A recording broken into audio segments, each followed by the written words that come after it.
عائشہ، آپ نے بھی مریم اورنگزیب صاحبہ کی بھی گفتگو سنی۔ ایک جانب چیئرمین پی ٹی آئی کی گرفتاری کا معاملہ ہے اور دوسری طرف یہ مشترکہ مفادات کونسل کا اجلاس ہے۔ مریم صاحبہ نے بھی یہ کہا کہ اجلاس ابھی ختم نہیں ہوا، وقفہ ہوا ہے، پھر سے اجلاس ہے وہ دوبارہ سے ہوگا۔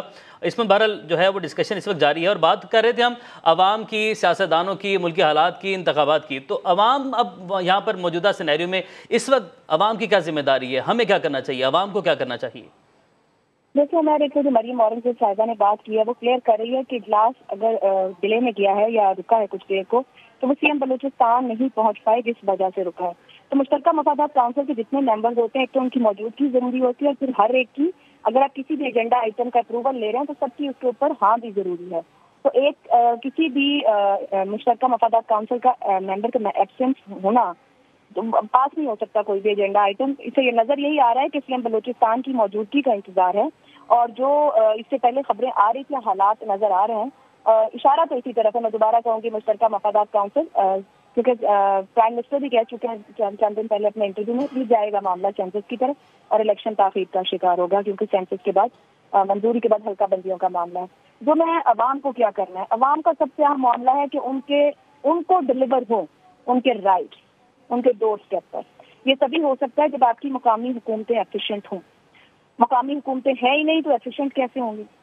اس کے لیے ضروری ہے کہ آپ جب ووٹ دیں، اپنے ممبر نیشنل اسمبلی کو چوز کریں یا صوبائی اسمبلی کو چوز کریں، تو آپ انہیں کہیں کہ آپ نے ہمارے لیے بلدیاتی انتخاب، مقامی حکومتوں کے نظام کے لیے کام کرنا ہے۔ اگلے 6 مہینے میں جب آپ اسمبلی میں جائیں تو آپ لوکل گورنمنٹ الیکشن کو ارینج کروائیں گے۔ عوام کو یہ عہد لینے کی ضرورت ہے اپنے نمائندوں سے۔ M N As, M P As اپنا شہر چھوڑتے ہیں، اگر پنجاب کے ہیں تو لاہور میں ڈیرے ہیں، اگر نیشنل اسمبلی کے ہیں تو اسلام آباد میں ہیں، اسی طرح سے کے پی کے پشاور میں ہیں، سندھ کے کراچی میں۔ چند ایک گنے چنے لوگ ہیں جن کا اپنے علاقے اور حلقے کے لوگوں سے تعلق رہ گیا ہے، ورنہ جو دور آ گیا ہے، کیمپینز بھی آپ کی ڈیجیٹل ہو گئی ہیں، آپ ٹی وی پر ہیں، آپ چینلز پر ہیں، آپ کسی اور جگہ، لوگوں کے ساتھ رابطہ ختم ہو گیا۔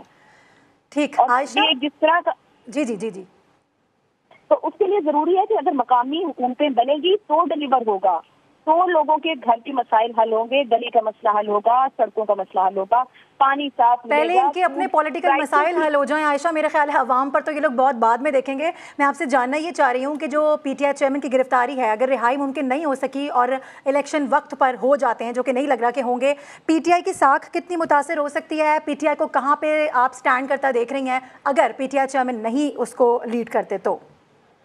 دیکھیے، پی ٹی آئی کی سیاسی ساخت تو متاثر ہو چکی۔ میں نے پہلے بات کی، جو political strategy chairman P T I نے گزشتہ سال سے اپنائی ہے، اس نے ہر گزرتے دن ان کے دروازے بند کیے ہیں۔ اب چند گھنٹے پہلے ان کو نظر آ رہا تھا، 2 دن پہلے بھی وہ کہہ رہے تھے کل میں گرفتار ہو جاؤں گا۔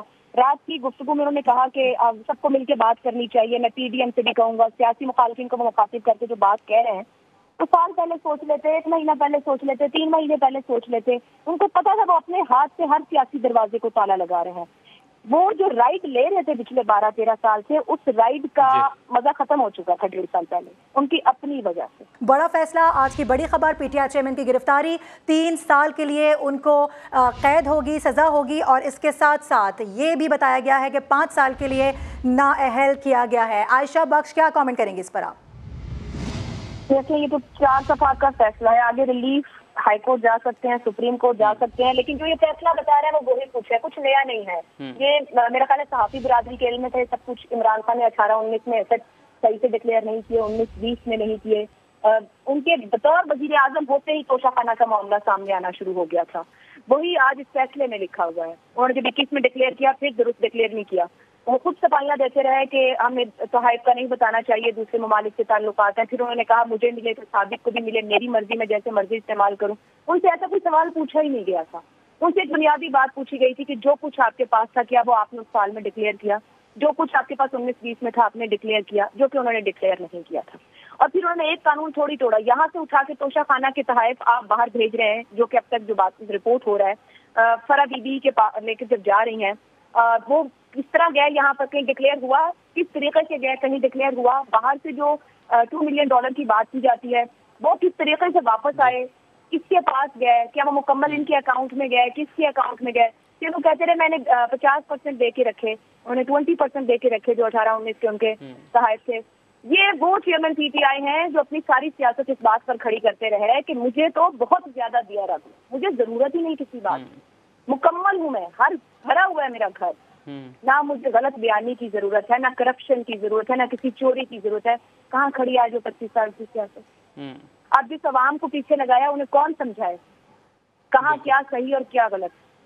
یہ پہلی بار نہیں کسی نے توشہ خانہ کے تحائف رکھے ہوں گے، لیکن توشہ خانہ کے تحائف کو کس طریقے سے استعمال کیا گیا، اس طریقے سے اربوں کمائے گئے اس کے اندر سے، اس کا کوئی جواب نہیں۔ تو عائشہ یہ تو نعرہ لگاتے تھے صاف چلی شفاف چلی، تو یہ نعرہ جو ہے ایک جانب ایسے نعرے لگ رہے ہیں، تو ہم بات کریں سیاستدانوں کی بھی، تو سیاستدان نعرے ایسے لگاتے ہیں، باتیں ایسی کرتے ہیں، بعد میں جب اس طرح کے مقدمات کھلتے ہیں تو پھر سیاسی دباؤ بڑھایا جاتا ہے۔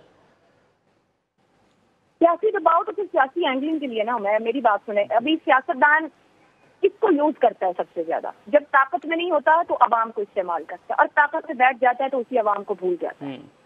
یہی سمجھنے کی ضرورت ہے کہ نعرے سے ڈیلیور نہیں ہوتا ہے، آپ پرفارمنس دیکھیں۔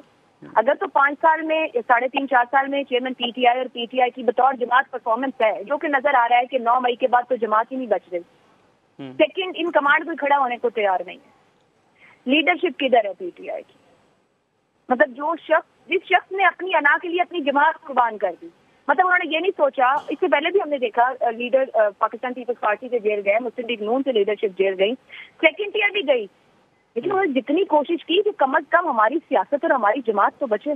یہاں پتہ نہیں سیاست ہو رہی تھی، کیا ہو رہا تھا، مطلب اس جگہ آ گئے ہیں کہ پاکستان تحریک انصاف کس بات پر کھڑی ہوئی، کیا کرنے کی کوشش کی، کوئی بیانیہ بچ گیا 4.5 سال بعد ان کے ہاتھ میں، کیا لینے جائیں گے، کون لینے جائے گا پی ٹی آئی کی ٹکٹ کے اوپر؟ ابھی تو نظر نہیں آ رہا کہ آگے ہوتا کیا ہے مزید سیاسی جماعت کے ساتھ، لیکن جو کچھ کیا کرایا، خود پرویز خٹک صاحب کے اگر سٹیٹمنٹس اٹھا کے دیکھ لیں، وہ کہتے ہیں ہمیں تو 9 مئی والے دن بھی ہمیں تو کچھ اور پتا تھا، ہم نے پروٹیسٹ کرنا ہے، نیچے کارکنوں کو کچھ اور۔ لیکن عائشہ میں آپ کو یہاں انٹرپٹ کروں گی، سوری، افسوس کا مقام یہ ہے کہ جب یہ جرم کیا جا رہا ہوتا ہے اس وقت لوگوں کے ضمیر نہیں جاگتے ہیں، جب سزائیں ہونے والی ہوتی ہیں تو ایک کے بعد ایک لوگ آتے ہیں سامنے اور مذمت کرتے ہیں اور اس سے بری ذمہ ہو جاتے ہیں۔ کیا صرف پارٹی لیڈر ہی اس پہ بنتا ہے کہ اس پہ کیس کیا جائے، یا جو لوگ انوالو تھے، جن لوگوں کی انوالومنٹ تھی، ان سب کو بھی سزا ہونی چاہیے؟